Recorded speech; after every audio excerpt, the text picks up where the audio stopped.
Well, good morning, everybody. This is Stephen Downwell. This is Walk and Talk Sunday. I think this is like the 5th or 6th one. I hope you enjoyed my brother's birthday tribute last week or the week before, because I do have a short walk and talk that I'm going to post. Maybe I can get to it and put that on. Maybe you will have seen that on Wednesday. I'll try to do that. But it's pretty clear here. No softball going on. But it is like 11:18 right now in the morning, and golly, it's already 95 degrees outside. So I'm gonna work up a sweat today.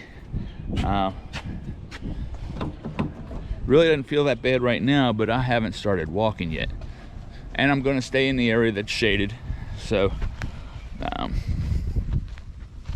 that is the plan. I'm gonna try to make sure there's no mustache.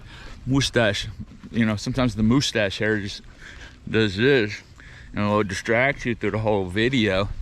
And I didn't check that this morning when I left. Of course, there's the quarter mile starting point, and hello.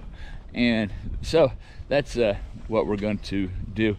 I might do a mile and a half. We've done the last 2 weeks, which has been great. Just have had the energy to do it. Right now, I've had a headache this morning, so what we're going to do is allow this heat in this walk to get rid of the headache. Walk it off, man. Walk it off. Yeah. So you can see the ground is kind of drying out now, because we haven't really had any significant rain. And when we come into, it's been a long time since we had any kind of drought. That was 10, 11, well no, 11 and 12, I guess we were considered in drought. 5 and 6, 2005, 2006.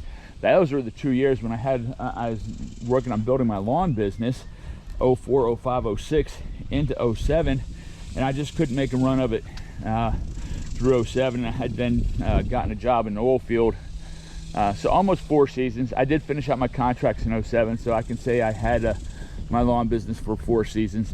But I just didn't have enough business to get me over that drought period to where people's lawns were coming up. And the walks, I gotta say, the walks here are doing me good. I feel that my lungs are coming back. If you hear me out of breath, I'm still working on deep breathing and stuff like that from the COVID and everything. And so, but you know what? God is good. God heals. God made the body to heal. And between the spirit and agreement and the blood and what Jesus did, you know, I have no doubt that I'm going to be completely whole and walking this 1.5 miles, 2 miles, whatever the case may be, with no problem whatsoever, and getting better every day. I haven't had any. I was having that COVID brain fog headaches, and for a long time, man, I was taking Tylenol, like chiclets and stuff, and I really haven't taken anything for that for the last, I want to say 3 weeks. So that's awesome. They said it would take a while to get through that. You just have to concentrate your way through it and stay focused, and your brain will work it out. I do like to stop here. I don't see the squirrels today. Maybe I'm too late for the squirrels, but even here we can see a bucket. It's a golden bucket. I wonder if that was at the end of a rainbow and somebody found it. The leprechaun's gold. The leprechaun's gold. Hey, Bigura. I can't do an Irish accent. Why did I even try? Why would I even try to do an Irish accent? Googly moogly. So that's dried out. That's the first Sunday in a long time that little creek hasn't had some water in it. And so 2005 and 2006, you know, I was doing good.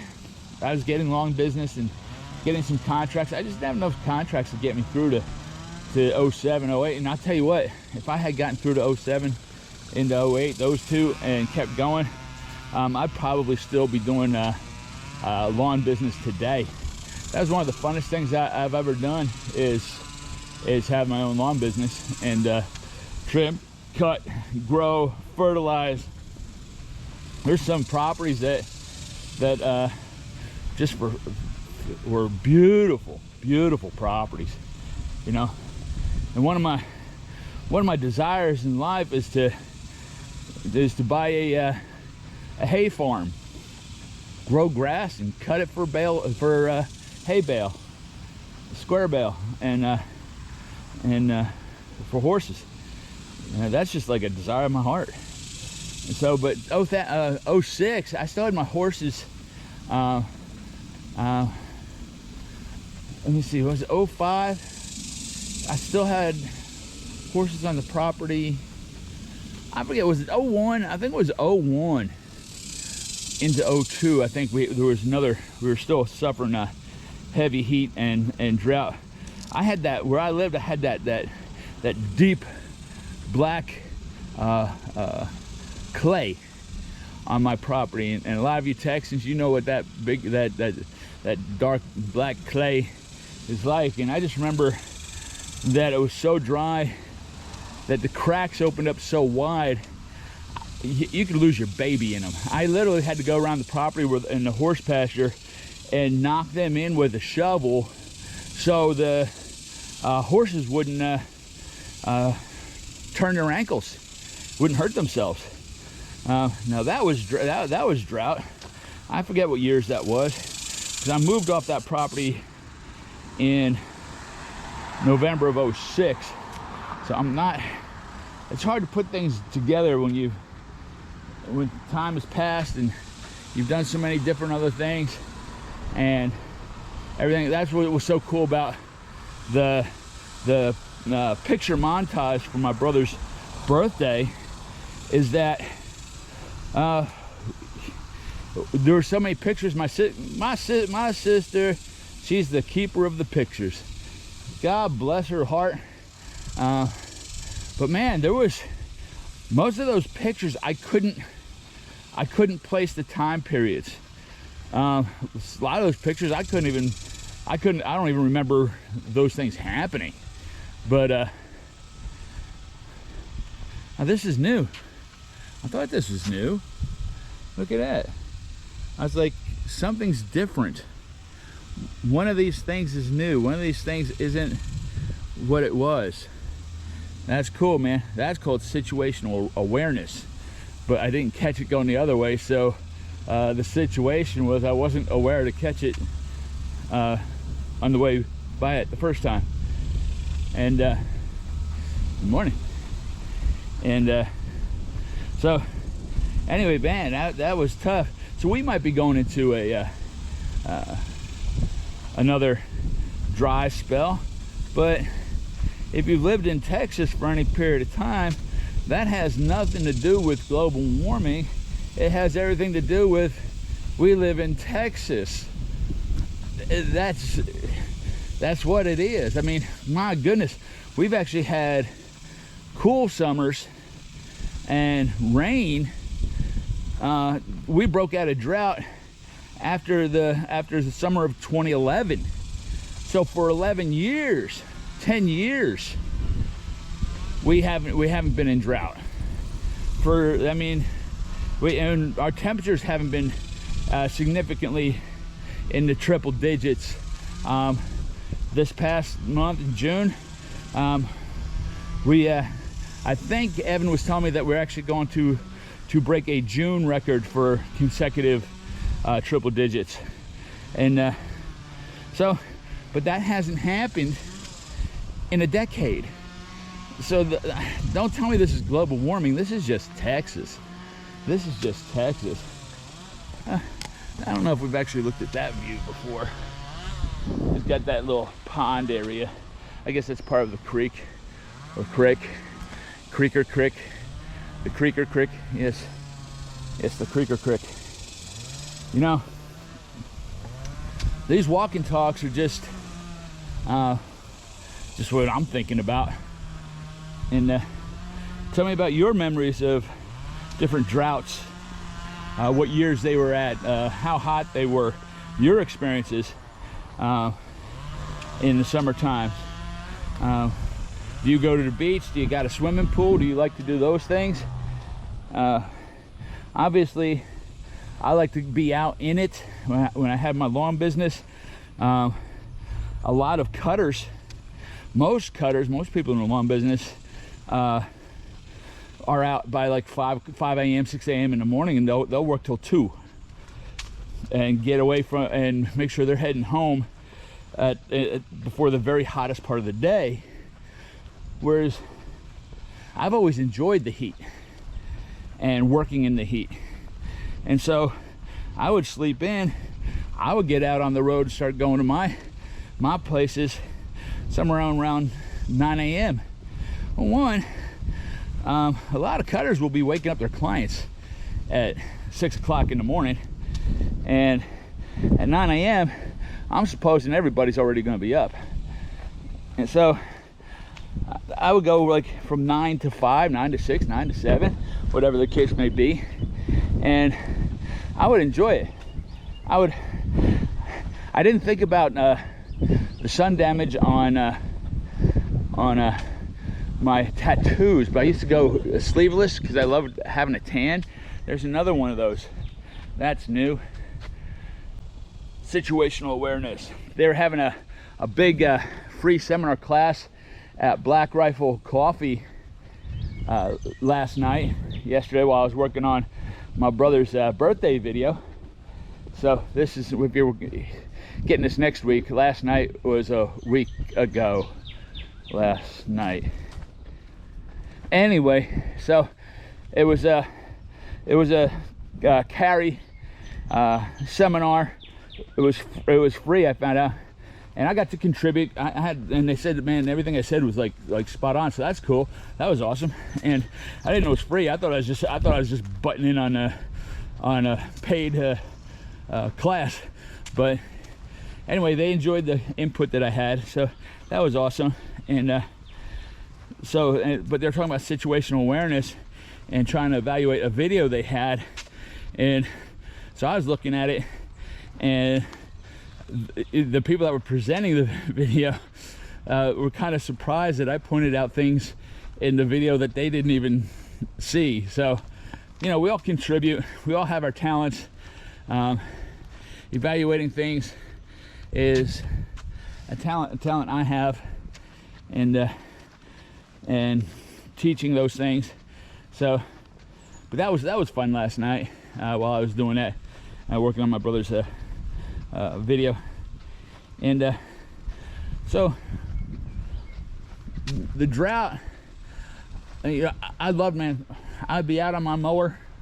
It'd be hit about 3 o'clock in the afternoon, and I could literally feel it on my skin. I'd feel go, and I'd shake my head up and down and go, 101. It's 101. And I don't know. That was just my experience with my lawn business. That was fun, and I enjoyed it. Like I said, I'd still be doing that today. I enjoy getting the weed eater out. If you saw when I was taking care of the Dominion of Love home fellowship, that church property, man, that was over acre land. I was push mowing that.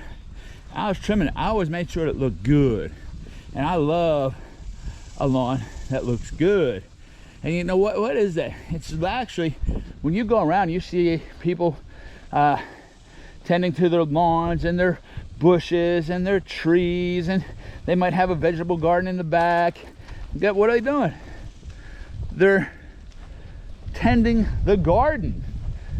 That's the first thing that God told Adam and Eve to be doing. Okay. Just tend to the garden. So literally, it's in our DNA. It is literally in our DNA to be tending to the plants and the garden. So I just take that as that's in my DNA, and that's why I like it so much. So that's my story about summer and drought and heat and cutting grass and using a weed eater. And oh, I also started getting real good about trimming bushes with the gas powered bush trimmer. I started really getting good at that. That's a lot of hard work. And one thing in the lawn business that I absolutely hated, but you made a lot of money in it, and everybody that knows exactly what I'm about to say, that's in the lawn care business. The word is flower beds. Flower beds. Nobody likes working flower beds, but guess what? Everybody likes the money that you can make working flower beds. You can charge a lot for flower beds. You mark up them, you do your markups on the flowers, on the mulch, everything like that, plus your labor time. Yeah, a lot of money to be made in that, but it is not the funnest of work. So if you like cutting grass, you like weed eating, trimming bushes, you might want to try to start a business. But just know there's money in flower beds, but you're probably not going to like doing it. Yep.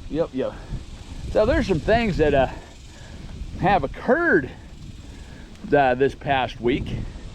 Now, there's a senator here in Texas.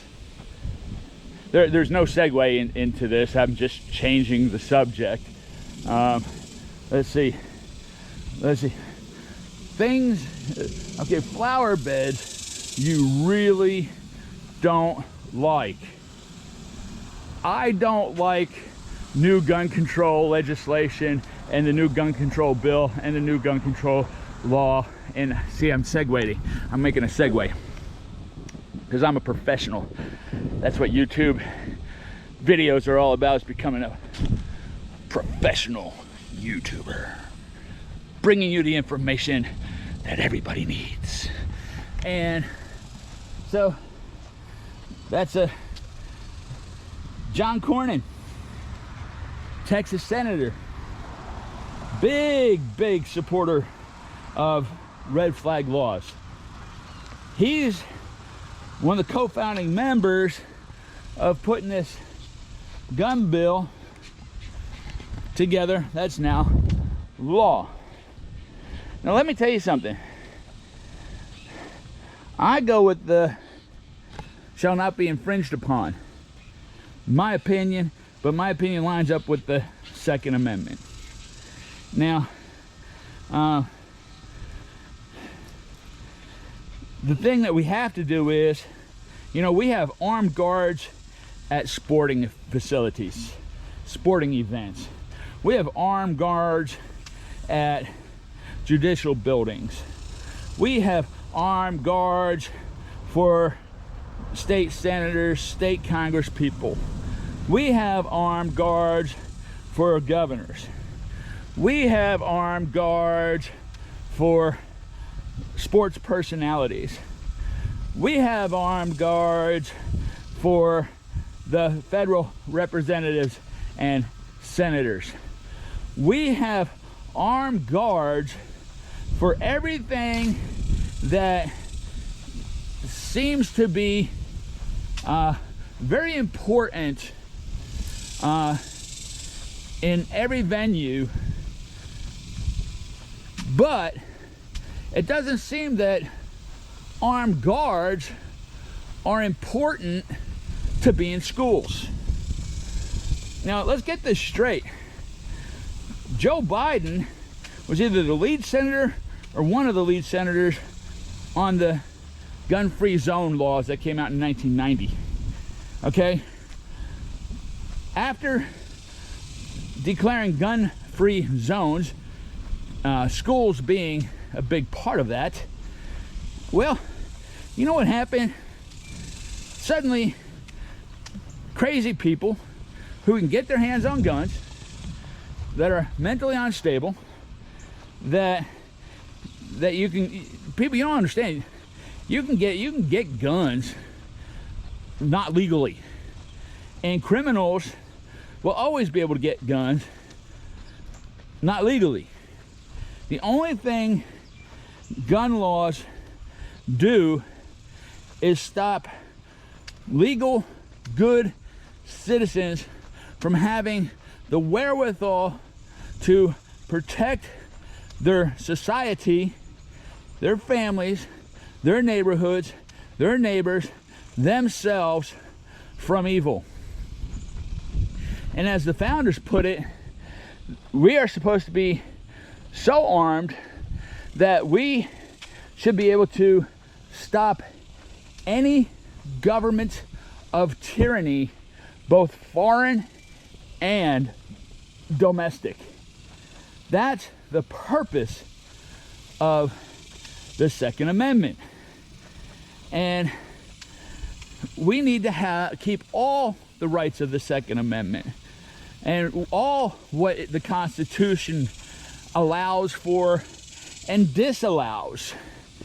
And if you read the Constitution, if you read the Declaration of Independence, if you go through the Founding Fathers and read their writings, if you go through the Federalist Papers, you don't have to go through all of them, there's a whole lot of them, but you can see the foundation that the founders had and the original intent of the founders.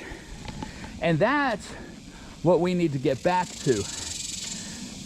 And the Constitution is very laid out and says what is the purview of the federal government, and whatever is not the purview of the federal government, given the rights of the federal government, the rights of the federal government strictly come through the Constitution. And if the Constitution does not say that the federal government has purview over whatever it is, then it immediately goes to the states.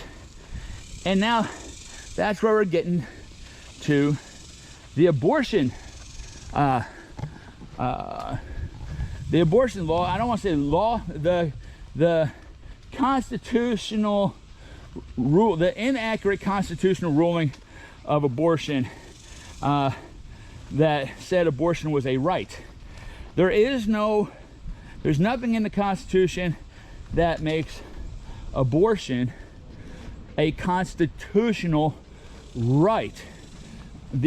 Our rights are inalienable, given to us from God, not by government. Abortion is not a right with God. So how could it be in our Constitution if our rights are inalienable, given it to us by the Creator?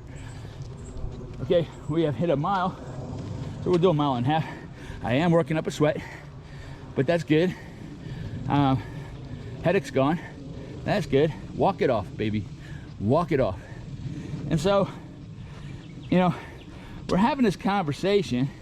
I think I was having it with my brother. But my point is, we need to understand and separate that which is the state's purview, that which is the federal government's purview. In our system of government, the federal government is not supposed to be the central place of rule over all things, cookie cutter, make everything the same in every state. That's not how we're set up.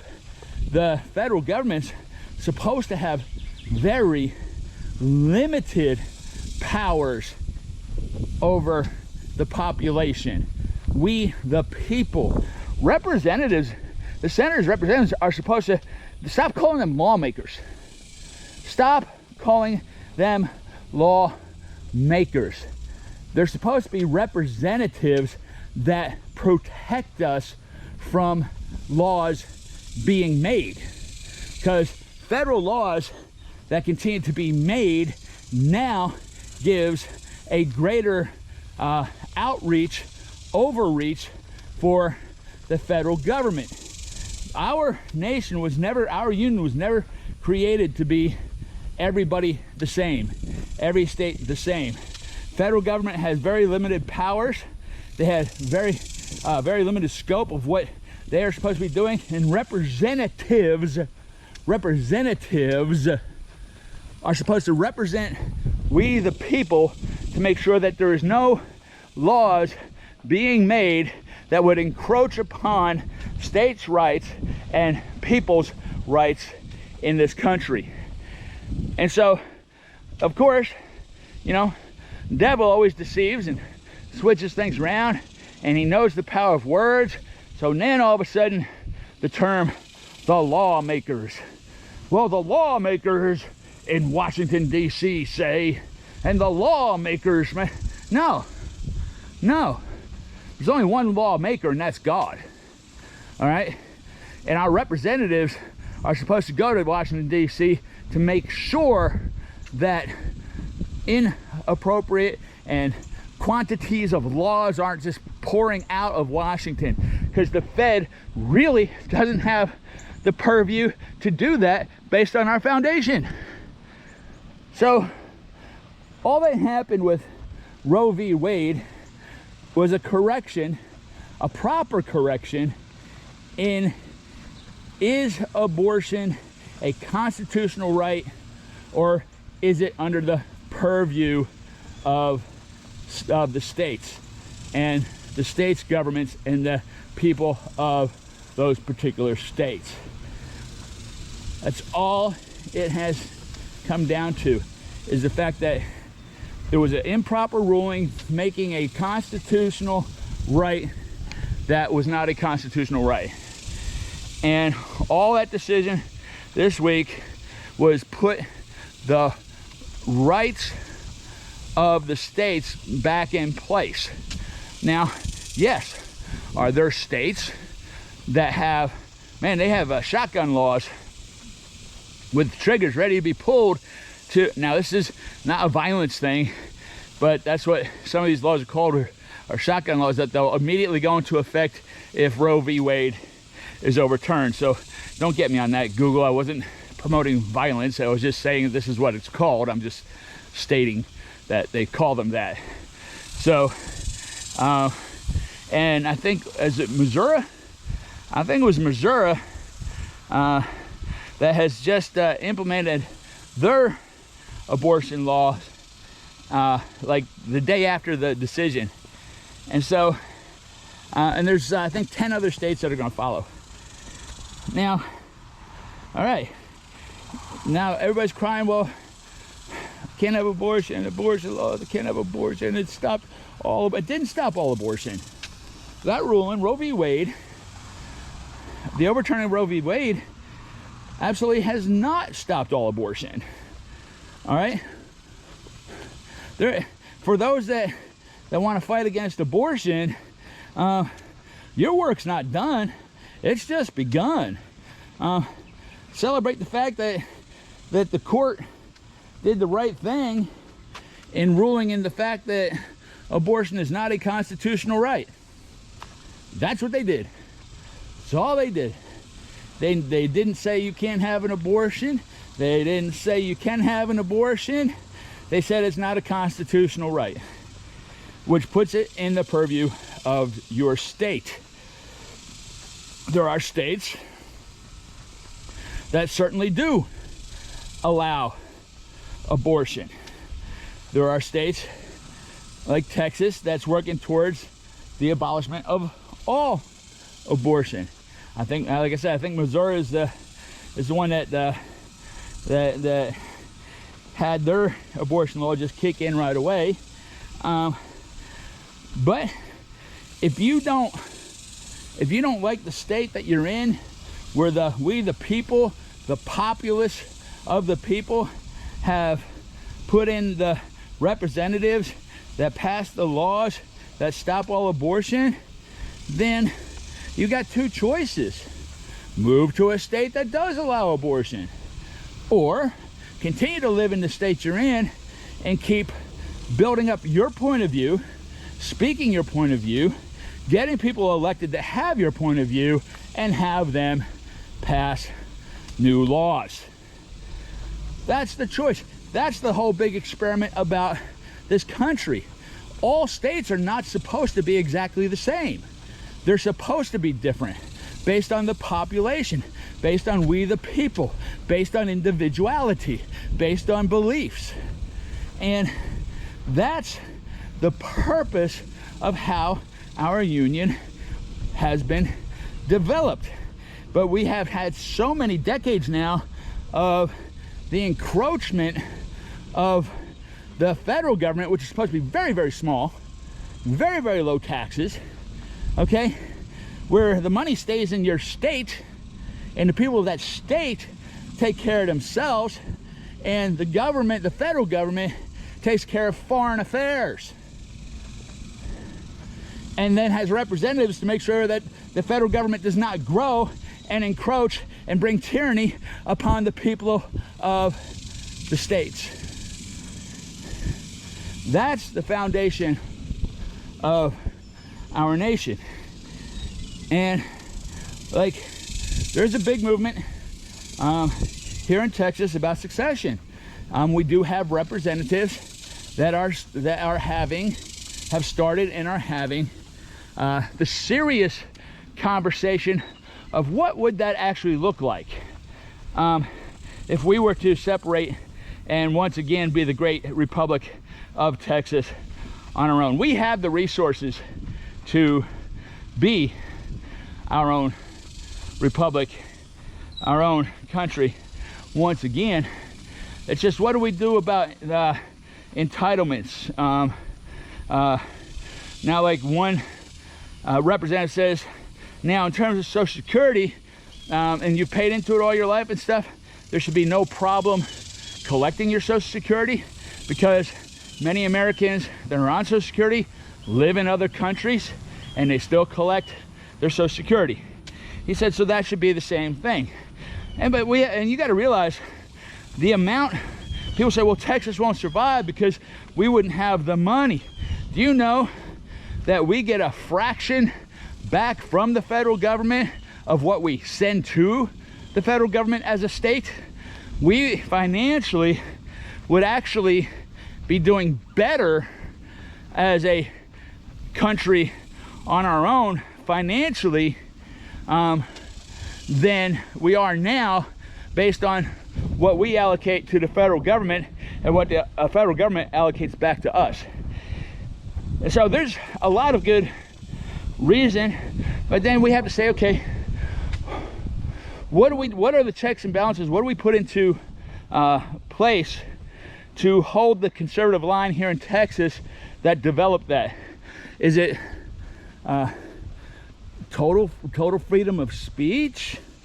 Which, do you know that the freedom of speech by the Fed, by our own government's rules and laws, that there is something that is not free speech, and that is the speech of sedition.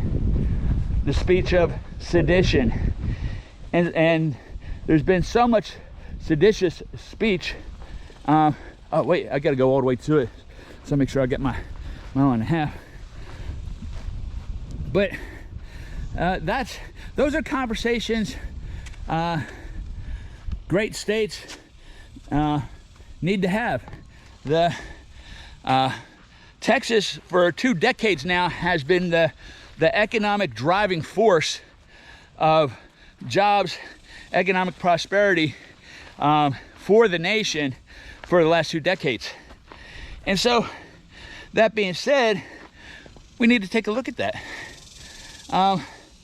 And people, the outcry of the abortion, the jubilation is cool because we now have a correction in what is a constitutional right and what isn't a constitutional right. It's not a constitutional right for an abortion. And that's it's been 49 years, and 49 leads you into that next year, which is 50, and 50 is the number of Jubilee. And so, yeah, we should celebrate that. We should celebrate the ability of the states, of people that want to support life, want to adopt children, want to go that route. We should be in Jubilee in that. But also understand that there's a whole lot of work and a whole lot of moral obligation on the life group to bring revelation that all life is precious to the people that are the freedom of choice group. And you know, that's not going to happen, but we can try. Where we are and how things are degraded right now, we see a move of grace. Where evil abounds, grace does more abound. But right now, where we're at, we're on a precipice, looking into the abyss.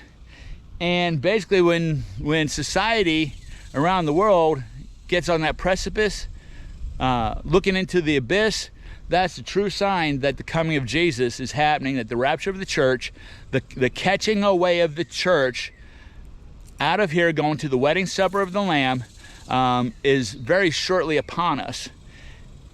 Talk to people about Jesus. Let them know. Give them the choice. And believe that they'll come into the kingdom. It's a glorious thing. I love you. God bless you. And I'll see you next time.